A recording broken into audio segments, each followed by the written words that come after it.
రాష్ట్ర ప్రభుత్వం ఆదేశాల మేరకు ప్రతి నెల 3వ శనివారం గ్రామాలు, పట్టణాలు అనే తేడా లేకుండా రాష్ట్ర వ్యాప్తంగా స్వచ్ఛాంధ్ర, స్వర్ణాంధ్ర కార్యక్రమాలు చేపడుతున్నారు.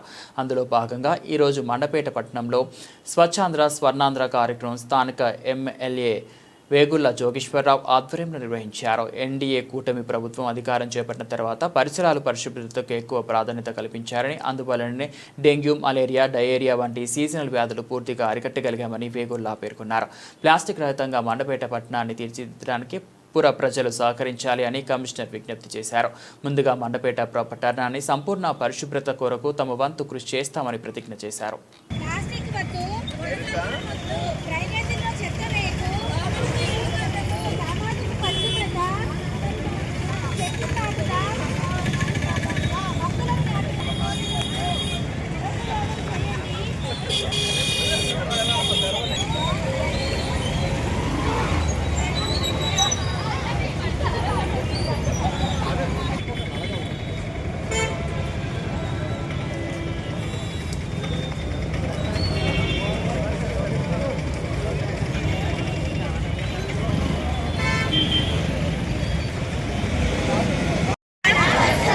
పరిశుభ్రత కొరకు ప్రతిరోజు కొంత సమయం కేటాయిస్తానని నా వంతు కృషిగా స్వచ్ఛత కార్యక్రమాల కొరకు శ్రమదానం చేసి పరిశుభ్ర ఆంధ్రప్రదేశ్ సాధించే సంకల్పానికి కట్టుబడి